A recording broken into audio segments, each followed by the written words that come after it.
Bíblia no livro de Jó, capítulo 1.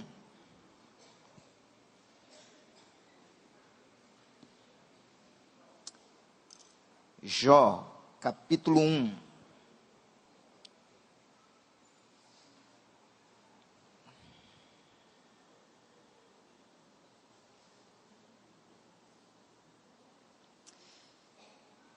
Quero falar nesta noite sobre a família de Jó, por entender que a família de Jó foi uma referência positiva. Quantos aqui desejam que a sua família seja uma referência positiva para essa geração? Jó capítulo 1, a partir do versículo de número 1 ao 5, a palavra do Senhor diz assim: Havia um homem na terra de Uz, cujo nome era Jó, homem íntegro e reto, temente a Deus e que se desviava do mal. Nasceram-lhe 7 filhos e 3 filhas. Possuía 7.000 ovelhas, 3.000 camelos, 500 juntas de bois e 500 jumentas. Era também muito numeroso o pessoal ao seu serviço, de maneira que este homem era o maior de todos os do Oriente.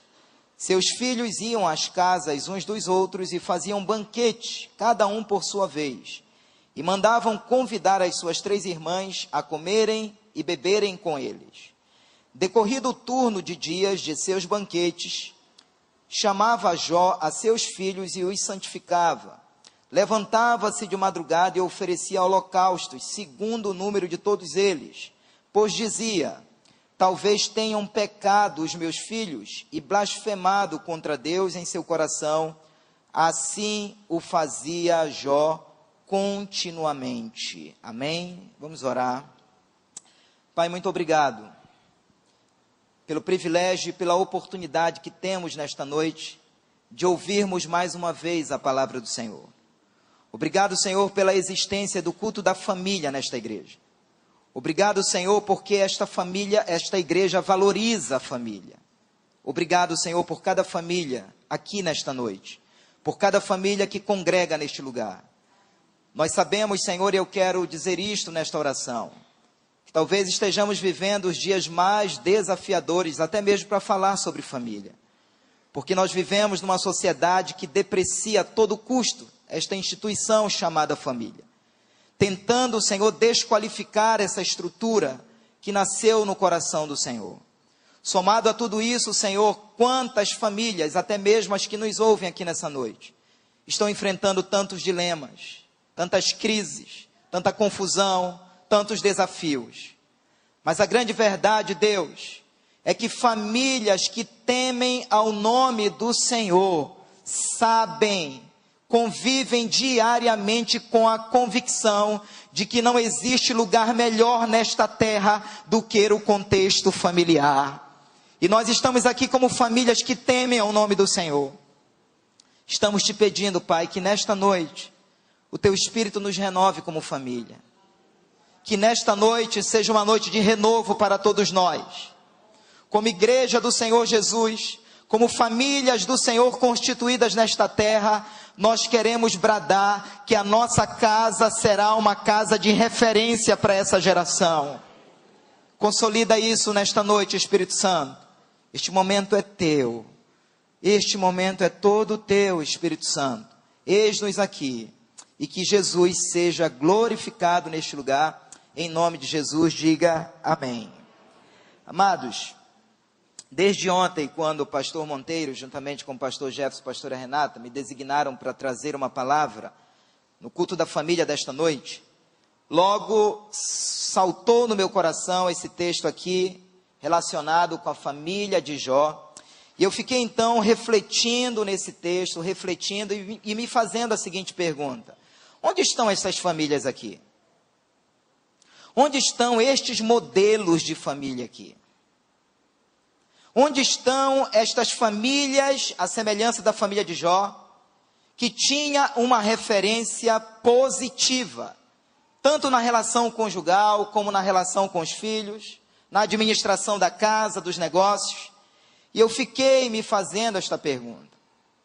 E não é fácil, queridos, nós termos uma resposta adequada, porque nós vivemos num mundo, especificamente no Brasil, onde nós estamos diante de um cenário onde estamos vivendo uma verdadeira falta de referência, tanto na sociedade, como na política, como nas instituições desta nação.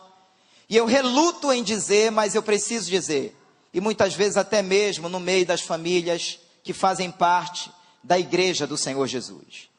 Como eu orei ainda há pouco, nós estamos diante de um dos momentos mais desafiadores da história da humanidade. Porque a sociedade e a mídia, a todo custo, tenta depreciar esta instituição chamada família. Mas fazendo essas reflexões e fazendo essas perguntas, foi como que o Senhor viesse dizendo ao meu coração: estas famílias, a semelhança da de Jó, precisam ser encontradas dentro da igreja. Esse modelo familiar precisa ser encontrado no meio do povo de Deus. Famílias com esse tipo de estrutura precisam ser encontradas no reino de Deus. Sabe por quê, queridos? Porque o mundo aí fora não tem os princípios que norteiam uma família que teme o nome do Senhor.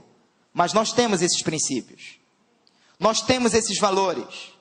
Nós temos esta palavra que pode fazer de um homem de Deus, de uma mulher de Deus, de qualquer casamento, um casamento feliz nesta terra. Eu não estarei aqui nesta noite para dizer que eu creio num casamento 100% perfeito, que não tem defeito, que não tem ajuste, não. Mas eu creio numa família biblicamente feliz pelo fato de temer ao nome do Senhor e viver a sua vontade. Se você crê nisso, diga amém. Dê um aplauso ao Senhor esta noite. Eu creio nisso. Eu creio nesta possibilidade. E eu quero então aqui destacar alguns pilares, que eu diria assim, que fazem parte de uma família que verdadeiramente é uma referência positiva nesta geração. Primeiro pilar que eu quero destacar, diga comigo: caráter sacerdotal. Eu consigo ver isso aqui no versículo 1, você pode acompanhar na sua Bíblia. Havia um homem na terra de Uz, cujo nome era Jó, homem íntegro e reto, temente a Deus e que se desviava do mal. Caráter sacerdotal. Eu fiquei olhando, queridos, para esse versículo, e saltou no meu coração essa frase: havia um homem. Um homem. Eu fico imaginando se as gerações futuras pudessem fazer alguns comentários a respeito de nós. Mais ou menos assim, imagine a geração futura dizendo assim: havia um homem que morava na Gentil chamado Monteiro. Havia um homem que morava na Mário Covas chamado Eduardo. Havia um homem que morava ali em Ananindeua chamado Davi. E assim na municipalidade, pastor Flávio. Ali no Morada Verde, pastor Léo, pastor Delcio, pastor Marcelo. Quase um condomínio de pastores. Nós precisamos ser identificados como referência. Eu posso ouvir amém? Havia um homem na terra de Uz, cujo nome era Jó. É interessante quando Salomão, lá em 2 Reis, capítulo 2, versículo 1 e 2, Davi, dando instruções ao seu filho Salomão, chegou para ele e disse assim: aproximando-se os dias da morte de Davi, deu ele ordens a Salomão, seu filho, dizendo: eu vou pelo caminho de todos os mortais. Salomão, coragem, pois, e ser homem.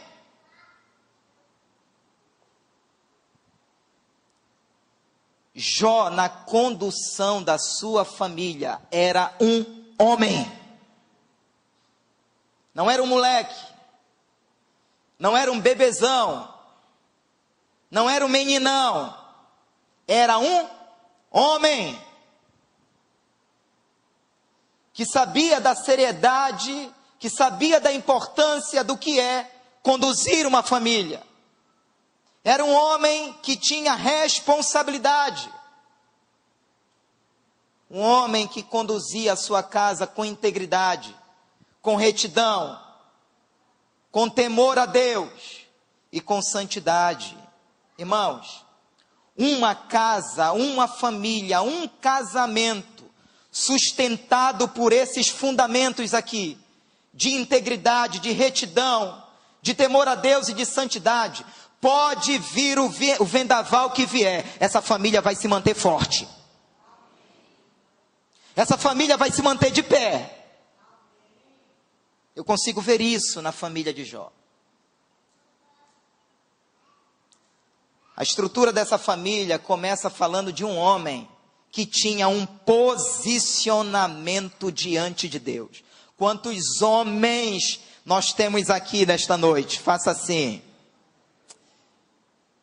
Nosso desejo pastoral é que você, homem, macho, homem de Deus, tenha um posicionamento diante do Deus Todo-Poderoso. Porque isso, queridos, será determinante dentro da nossa casa. Isso fará toda a diferença dentro da nossa família. Esse posicionamento diante do Senhor. Porque tantos casamentos estão desmoronando até mesmo dentro da igreja. Porque está faltando alicerce moral. Está faltando alicerce espiritual, a começar no cabeça do lar. Eu oro nesta noite, para que Deus, neste culto, traga uma restituição da autoridade sacerdotal das nossas vidas dentro do casamento. Você pode dizer amém? É possível isso. Eu me lembro de um dos casamentos que eu realizei logo no início deste ano. E depois da celebração deste casamento, um marido, não é da igreja, logo me chamou na mesa e disse assim: pastor, o senhor pegou pesado com os homens hoje, na ministração, na celebração deste casamento. Agora eu fiquei em maus lençóis, ele disse assim mesmo. Mas a grande verdade, queridos, até nos gabinetes, nos aconselhamentos, nós precisamos sim pegar mais pesado com os homens. Não teve nenhum é verdade aí? Eu esperei muitos amém das mulheres. Não dá para dar amém muito alto perto dele, irmã? Sabe por que eu digo isso, queridos? Por estar convencido de que um homem que tem um posicionamento diante de Deus, ele faz a família que ele deseja. Uma família amorosa. Uma família agradável. Um homem que tem um posicionamento sério diante de Deus, ele faz a esposa que ele quer.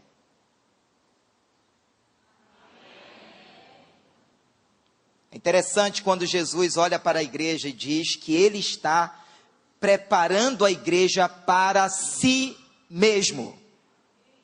Sem mácula, sem ruga. Jesus está moldando a igreja, a noiva dele, com quem ele vai casar, como ele quer.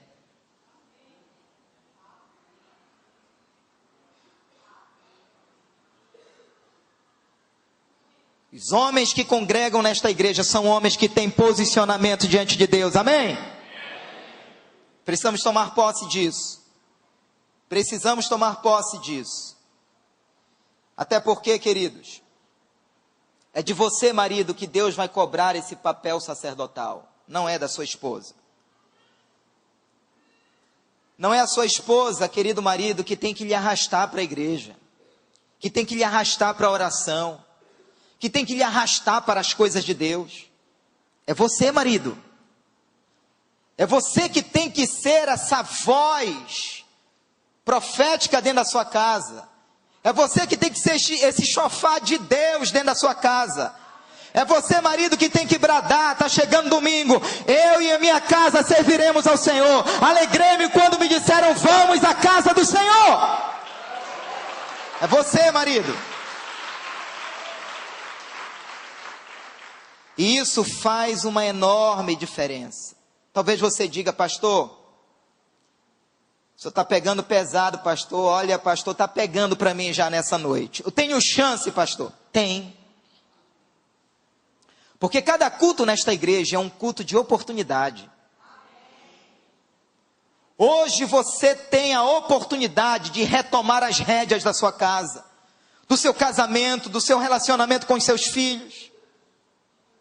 Se estava bagunçado até hoje, vai mudar a partir de hoje, em nome de Jesus, amado. Porque Deus só espera de mim e de você um posicionamento. Um posicionamento. É interessante que Jó, como sacerdote daquela casa, daquela família, ele era um provedor de excelência. Diga comigo, provedor de excelência. Onde é que eu vejo isso? No versículo 3. Olha só. Não sei quantos maridos aqui querem uma unção como essa, porque Jó, ele possuía 7.000 ovelhas, 3.000 camelos, 500 juntas de bois, 500 jumentas, era também muito numeroso o pessoal ao seu serviço, de maneira que este homem era o maior de todos os do Oriente. Quantos querem essa bênção sobre a sua casa? Irmãos, ele era um provedor de excelência. Eu declaro que você, homem de Deus, se é casado, você será um provedor de excelência dentro da sua casa. Se é solteiro, Deus vai te levantar no teu casamento como um provedor de excelência em nome de Jesus. Pastor, por que Jó possuía tudo isso? Porque trabalhava. Porque sabia administrar. Porque sabia poupar. Porque sabia investir. Porque não era acomodado. Porque não vivia de braços cruzados. Porque não ficava tão somente esperando cair do céu. Mas um detalhe mais rico dessa nobreza na vida de Jó é que a riqueza não o envaideceu.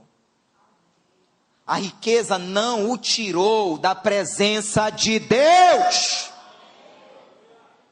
Me parece que quanto mais este homem enriquecia, mais apaixonado pelo Deus Todo-Poderoso ele se tornava.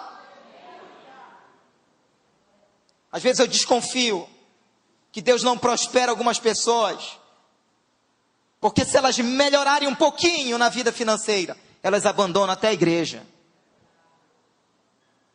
Está lá, só uma bicicleta, não perde um culto. Quando Deus dá o fusquinha, aí já começa a curtir outeiro, mosqueiro, marudá. Às vezes a gente pede mal e não recebe porque nós estamos pedindo para o nosso próprio deleite. Querido, o carro que Deus te deu é para a glória do nome do Senhor. A riqueza que Deus te deu é para a glória do nome do Senhor. O lugar onde Deus tem te colocado é para a glória do nome do Senhor. Quer comais, quer bebais ou façais qualquer outra coisa, façais tudo para a glória do nome do Senhor. Diga amém, diga aleluia e dê um aplauso a esse Deus maravilhoso. Precisamos entender isso.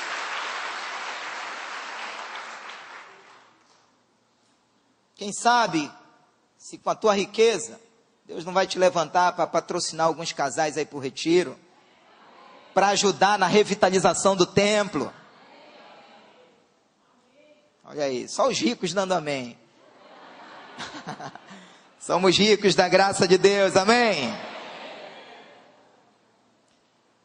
É bom lembrar, queridos, aqui, que o provedor do lar não é o sogro, não é a sogra, não é o cunhado, não é a cunhada. Provedor do lar tem que ser você, marido, você que é macho, você que é homem. Eu me lembro de uma palestra que demos entre os jovens, porque nós queremos, eu, pastora Renata, mandar para a rede da família, já todos os jovens consolidados, viu, no casamento, para serem abençoados.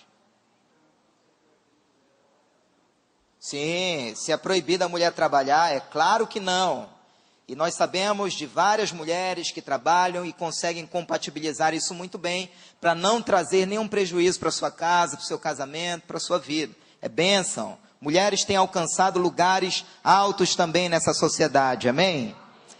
Uma vez nós demos uma palestra para os jovens intitulada Casar sem trabalhar nem pensar. Esse era o tema da palestra. E aí a gente passou a régua. Só a régua. Nós lemos até hoje, na reunião pastoral, Provérbios 24, 27, e eu encontrei na tradução King James a seguinte interpretação: forma primeiro a tua lavoura e levanta a tua casa, então estarás à vontade para construir a tua família. É por isso que nós pastores recomendamos que a prioridade de um adolescente e de um jovem, primeiramente é estudar e se preparar para a vida e depois namorar.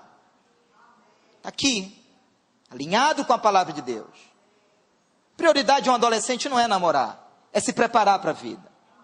Pastor, mas está gostando. Segura a onda. O amor tudo espera. Não desperteis o amor antes do tempo.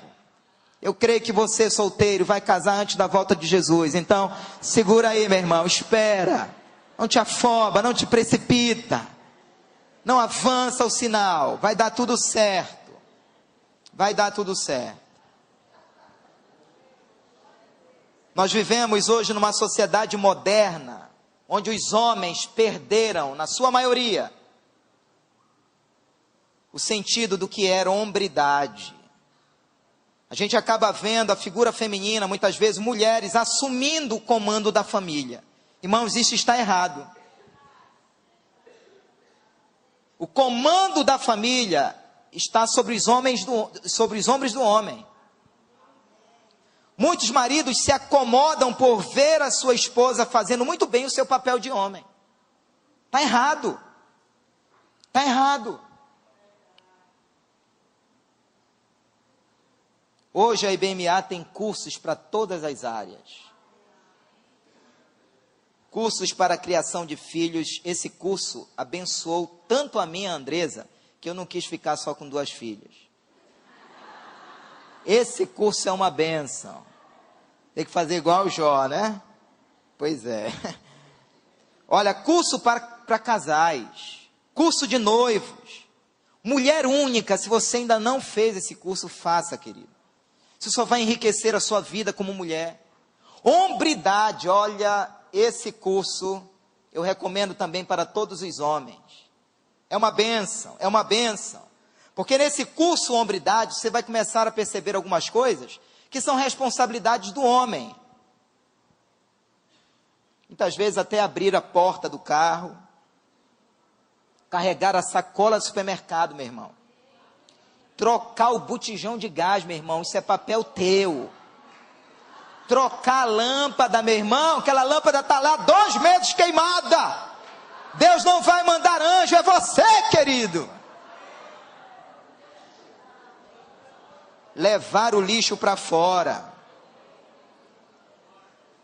Irmãos, eu já passei na frente de residência que a mulher estava lavando o carro. Só se não tinha macho naquela casa. Mas a recomendação é que o homem faça isso. Macho barbado, muitas vezes dentro de casa, que não sabe fritar um ovo. Misericórdia, irmãos. Misericórdia.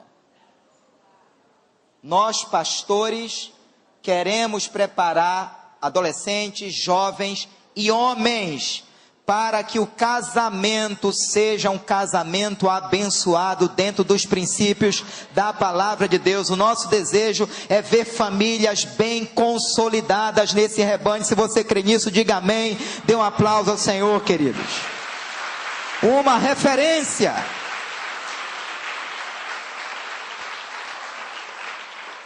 O penúltimo pilar que eu vejo nessa família de referência, eu chamaria do seguinte, diga comigo: saúde nos relacionamentos familiares. Eu consigo ver isso no versículo 2 e 4. Diz aqui, ó: nasceram 7 filhos e 3 filhas. Irmãos, nós estamos falando aqui de 10 pessoas dentro dessa casa, 10 filhos, 7 meninos e 3 meninas. Eu fiquei olhando para esse texto, me imaginando, morando no Muju, na época que não tinha luz. Pastor Andresa já estaria com 10 filhos, com certeza. seus filhos iam às casas uns dos outros e faziam o quê? Banquetes, cada um por sua vez, e mandavam convidar as suas 3 irmãs a comerem e beberem com eles. Eu comecei a olhar para esses versículos e cheguei a uma conclusão. Jó era um marido que supria a sua família emocionalmente e afetivamente. Mas eu fiquei olhando para isso aqui e eu comecei a ver que tinha diálogo nessa casa aqui. Tinha comunicação nesta casa aqui. Não tinha carência emocional nessa casa aqui. Não tinha carência afetiva nessa casa aqui. Sabe por quê? Porque Jó era um marido presente. Jó era um pai presente. Não é novidade. Mas existem maridos que inventam 1000 desculpas para fugirem de casa, para não estarem em casa. Às vezes até trabalham de segunda a sábado, e chega no domingo ele inventa um bico. Fazer um bico fora de casa. Porque ele não tem prazer de estar ali. Ele não tem alegria de estar ali. Mas olhando para a família de Jó, eu percebo que os membros desta família tinham prazer de estarem juntos. Tinham prazer. Aí eu pergunto, quem plantou essa semente aqui? Quem plantou essa semente? O líder deste lar, Jó. Fico maravilhado, sabe, pastor Monteiro, quando o senhor compartilha com a gente, que até hoje, aos sábados, o senhor ainda reúne a sua família. Isso é muito bonito. Isso é tremendo. Isso é lindo. Reúne os filhos. Isso é demais. Isso não tem preço dentro de uma casa, queridos. Isso não tem preço dentro de uma casa. O líder deste lar aqui era Jó. Me parece que Jó sabia conversar com a família. Sabe, muitas vezes nós, maridos, esposos, muitas vezes nós erramos dentro de casa, na forma de falar, na forma de interagir com a família. O que nós estamos falando é certo, é correto, é justo, é verdadeiro, mas muitas vezes nós erramos na forma. Nossos filhos precisam ter prazer em nos ouvir. Eles não têm que ficar apavorados quando a gente chega. Família não tem que ficar estremecida quando a gente chega em casa. Mas precisam ver em nós esse canal de bênção de Deus sobre eles. Posso ouvir amém? Tudo indicava que esta família aqui era feliz. Havia amor, havia harmonia, havia comunicação. Essa frase, ela é dita pelo Brasil, ela é pregada pelo Brasil afora. Nenhum sucesso compensa o fracasso do lar. Nenhum.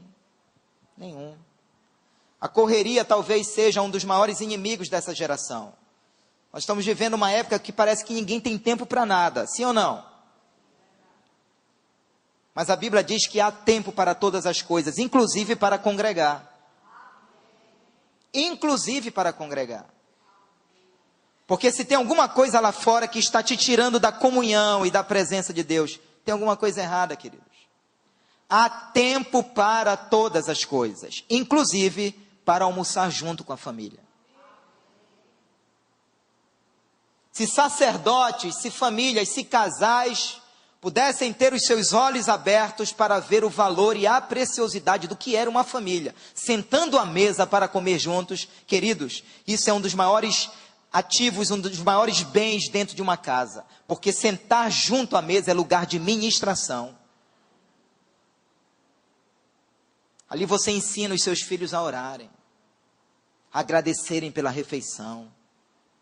É o lugar do olho no olho. É o lugar onde a gente compartilha. É o lugar onde a gente reconhece a fidelidade e a bondade do Senhor sobre aquele alimento. É o momento que tudo para.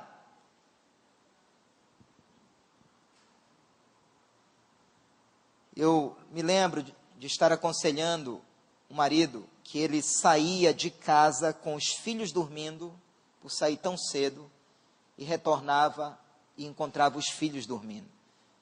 E ele, com lágrimas nos olhos, falando o quanto aquilo corroía o coração dele. Porque era uma questão de sobrevivência, era uma questão de orçamento e uma série de coisas. Mas não é fácil, queridos. Nós não podemos perder o melhor momento de estar com a nossa família. Esse é o melhor momento do nosso dia. Esse é o melhor momento do nosso cotidiano. Poder ministrar sobre a nossa casa, sobre a nossa família. Eu vejo na família de Jó equilíbrio, transparência, testemunho, prosperidade e espiritualidade. E principalmente comunicação sadia.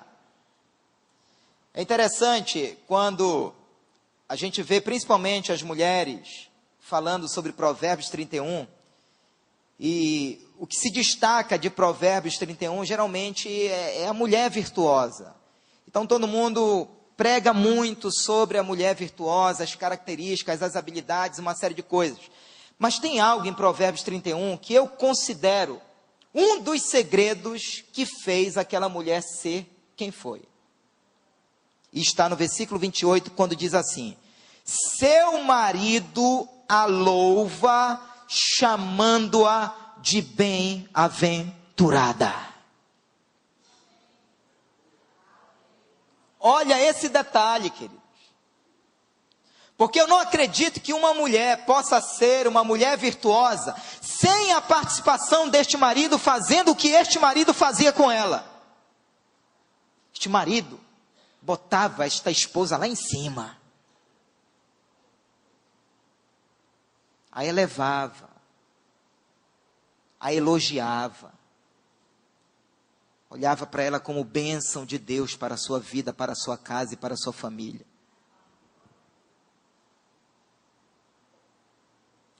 Cláudio Duarte chega a dizer que ainda que você tem que dizer pela fé, elogie, meu irmão. Elogie. Abra sua boca. Quanto tempo faz que você não elogia o seu cônjuge? Quanto tempo? Às vezes está ali a mulher, pinta a unha, pinta o cabelo, pinta o rosto, troca de roupa, e o marido não nota nenhuma diferença.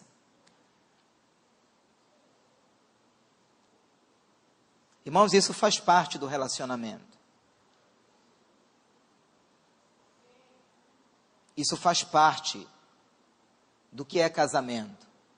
E nós não podemos perder esse romantismo. Há esposas que só vê erro no marido, só vê defeito. Você não vale nada, você é um grosso, você é um bruto. Não abre a boca para abençoar. Não abre a boca para edificar. Eu me lembro de alguns momentos vividos com a Lohane, a nossa até então caçulinha.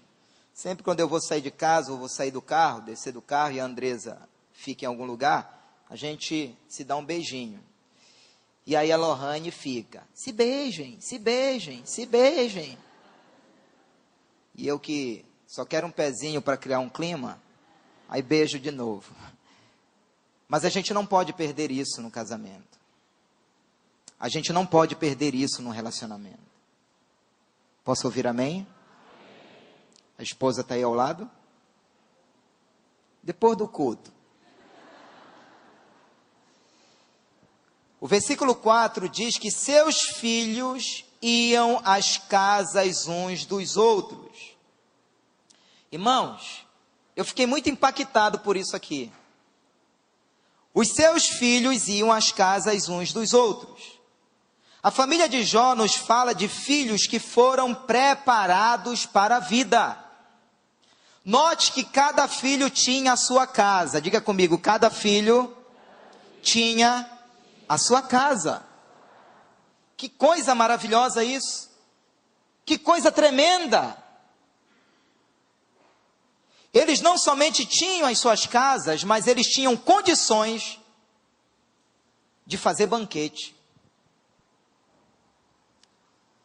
Escute o que eu vou dizer. Filhos que são educados e direcionados para uma vida de sucesso, sempre tiveram nos seus pais a sua maior inspiração. Impressionante isso. Filhos que acabam se encaminhando bem na vida, sempre tiveram nos seus pais, principalmente em pais que temem ao nome do Senhor, sua maior inspiração. Querido papai que está aqui, muitas vezes nós não temos a dimensão do quanto nós estamos sendo observados pelos nossos filhos, do quanto nós estamos sendo copiados pelos nossos filhos, do quanto a nossa figura paterna abençoa a nossa casa, ou amaldiçoa a nossa casa, ou constrói a nossa casa, ou destrói a nossa casa.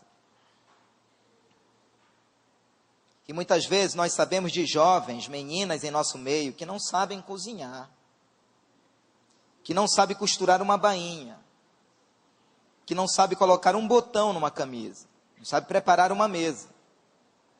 De jovens, homens, que muitas vezes não sabem trocar um pneu de carro, não sabem trocar uma lâmpada. E nós, como pais, nós temos esse ofício, nós temos essa obrigação de ensinar os nossos filhos a cuidar de uma casa, se é homem, que ele desde cedo assuma essa consciência de que Deus fará dele um provedor de uma família. E se é menina, nós precisamos também ensiná-las. Nós estamos falando de uma família de 12 pessoas, mas 12 pessoas que tinham prazer de estar juntas. Havia saúde nesse relacionamento familiar. Irmãos, eu diria que o termômetro da nossa espiritualidade, do nosso ministério, é a saúde que nós temos na nossa família. A nossa saúde familiar é o termômetro que mede a nossa espiritualidade. Não venha me dizer que você é um crente cheio do Espírito, mega espiritual, se você é um fracasso no meio da sua casa. Se é filho, é um filho rebelde, insubmisso, não quer saber de lavar louça, não quer saber de ajudar dentro de casa. Se é marido, é um marido irresponsável. Não venha me dizer que você é um crente super espiritual, porque isso vai contrastar com 1 Timóteo 5,8, que diz: se alguém não cuida dos seus, sobretudo os de sua casa, negou a fé e se tornou pior do que um descrente. Irmãos, é imperioso que nos levantemos como referência dentro da nossa casa. Como eu lhes falei, nós não estamos aqui pregando uma perfeição, mas é possível você ser uma referência na sua casa à luz da Bíblia. É possível seus filhos olharem para você e ver Deus na sua vida. É possível, mamãe, os seus filhos olharem para a sua vida e ver Deus na sua vida. É possível. Até porque as crianças têm em casa o primeiro e mais importante referencial de comportamento. É dentro de casa. O primeiro e mais importante referencial de comportamento que um filho vai ter é dentro de casa. E se ele não encontrar isso dentro de casa, ele vai encontrar isso no mundo. Ele vai encontrar isso na mídia. Ele vai encontrar isso no meio dos coleguinhas, no meio da fala dos coleguinhas, nas redes sociais. Os ensinamentos e exemplos dos pais são as bases nas quais as nossas crianças vão se apoiar para tomarem decisões pelo resto da sua vida.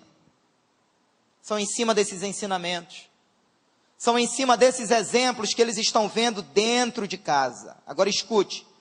Pais que possuem comportamentos inadequados não podem exigir um bom exemplo dos seus filhos. Porque não vai dar certo. Pais que mentem, pais que xingam, pais que batem, que bebem, que fumam, que traem, que são irresponsáveis. Não dá para cobrar um bom exemplo do filho dessa forma. Imagine um pai que mente, e o filho ver isso, chega alguém batendo na porta, é o cobrador, e o pai diz para o filho: filho, vai lá e diga que eu não estou. Imagine a confusão na cabeça desta criança. Quando ensinamos corretamente uma criança, ela se torna extremamente crítica em relação àquilo que aprendeu e passa a verificar se nós estamos vivendo aquilo que nós ensinamos para elas. Elas estão prontas para cobrar. Eu vivi isso, irmãos. Ensinando para as minhas filhas que a gente não deve jogar lixo do lado de fora do carro. Uma vez eu parei na frente de uma farmácia e o carro tinha sido lavado naquele dia. Novinho, limpinho, eu descasquei uma tangerina, botei bagaço dentro de um saquinho plástico, abri a porta e joguei debaixo do carro. Aí, isso. Faltou lhe confessar esse pecado, né? Aí eu só vi o dedinho assim na minha costa. A Nicole, pai, não é isso que o senhor ensina pra gente, irmãos, eu não sabia onde me enterrar. Abri a porta, peguei o saquinho e disse, foi a última vez que vocês me viram fazendo isso. Por quê? Porque os filhos assumem essa posição. Eles estão nos filmando. Eles estão nos observando. Para ver se aquilo que nós estamos ensinando, estamos vivendo. Isso é lindo na família, amados. Isso é o melhor aprendizado que nós podemos ter no meio da família. É preciso haver coerência entre o que falamos e fazemos. Isso é educar com responsabilidade. Amém? E por fim, o terceiro pilar que eu vejo aqui, diga comigo, o zelo pelas disciplinas espirituais. E eu consigo ver isso no versículo 5. Irmãos, para mim, esse é o ponto máximo, é o ponto alto, é o clímax da história da família de Jó. Inclusive, é o maior versículo desse capítulo 1 do livro de Jó. Diz assim, decorrido o turno de dias de seus banquetes, chamava Jó a seus filhos e os santificava. Levantava-se de madrugada e oferecia holocausto segundo o número de todos eles. Pois dizia, talvez tenham pecado os meus filhos e blasfemado contra Deus em seu coração. E assim Jó fazia continuamente. Isso aqui era um estilo de vida. Isso aqui era um estilo de vida. Isso aqui não era uma vez aqui e outra ali, era um estilo de vida. Jó era um pai extraordinário. Ele orava pela sua família. Ele orava pelos seus filhos. Ele orava pelo seu casamento. E ele fazia isso, queridos, pelas madrugadas. E aí eu pergunto, qual foi a última vez que a gente levantou 4 da manhã para orar pela nossa família? Qual foi a última vez que a gente acordou 5 da manhã para orar pela nossa família? Qual foi a vez que o sol estava surgindo e nós estávamos ali quebrantados, de joelhos dobrados, profetizando sobre a nossa casa? Jó fazia isso continuamente. Como é que nós queremos ver famílias fortes da igreja, se nós desprezamos as disciplinas espirituais que sustentarão a nossa vida diante dos vendavais? Jó tinha um altar de santidade dentro da sua casa. Se fosse nos nossos dias, não entraria novela ali na casa dele. Se fosse nos nossos dias, não entrariam filmes na televisão que não edificam ninguém. Há famílias, há casais investindo muito mais tempo em filmes que não agregam nada, que não edificam em nada, do que numa vida de oração e de santificação juntamente com os seus filhos. Qual é o nosso maior investimento dentro da nossa casa? Nas redes sociais, talvez, nos desenhos para os nossos filhos, nos jogos, na internet, nos bate-papos. Me maravilha saber que Jó não esperava uma crise acontecer para orar. Era continuamente. Era no meio da riqueza, era no meio da prosperidade, era no meio em que estava tudo bom. Jó não abriu mão desse altar.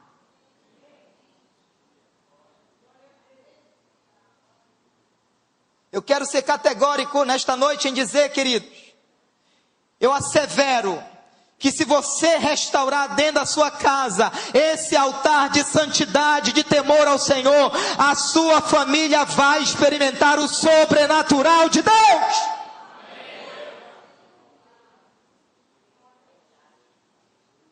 Quem sabe não será através disso que aquele filho que está desviado e nas drogas não retornará.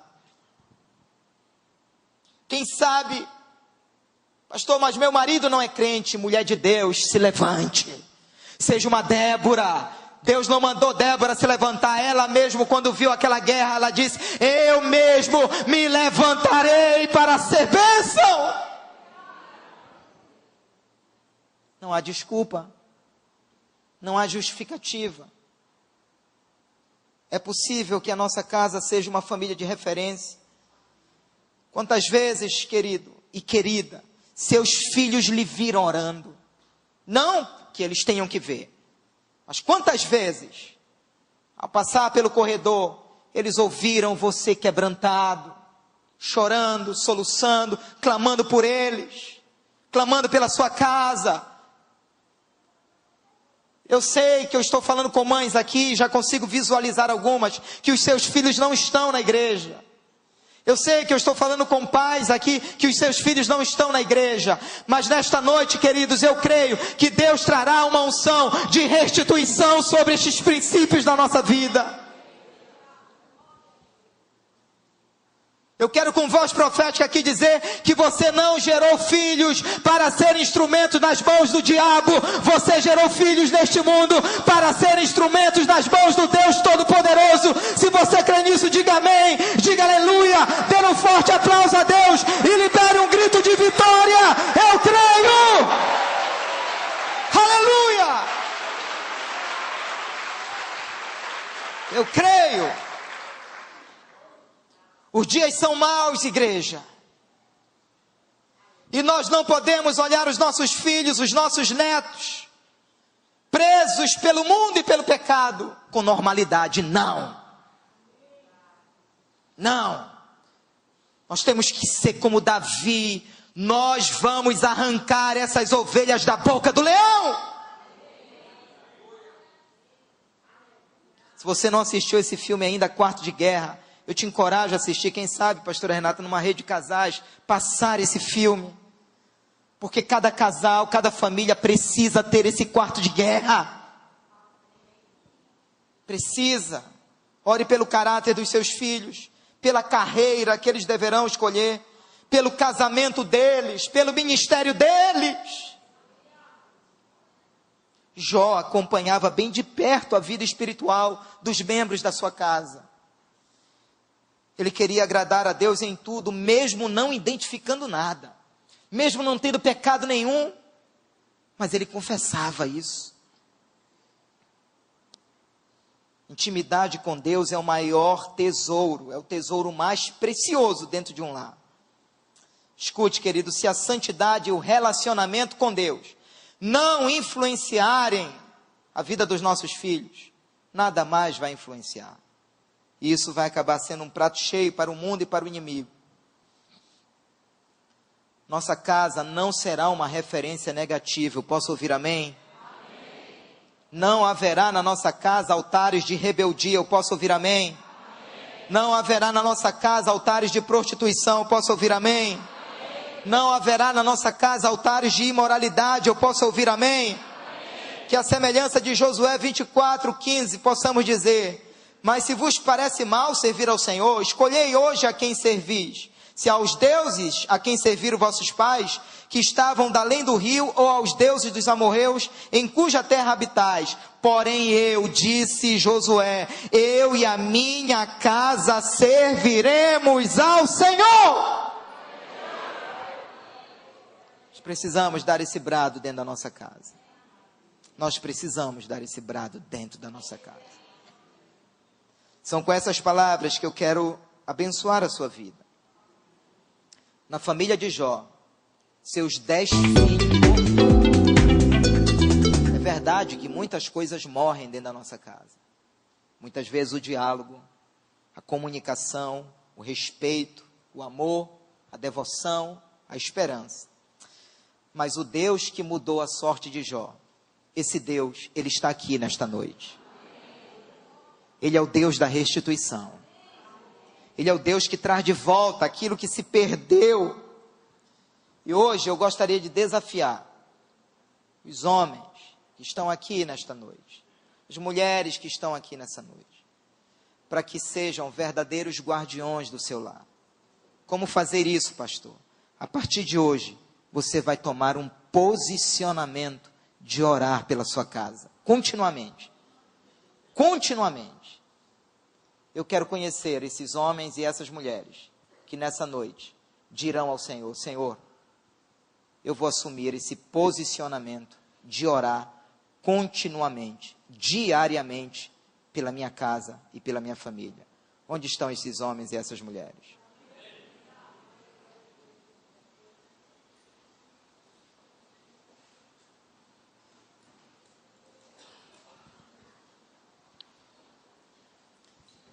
Esse é o tempo, queridos. Esse é o tempo.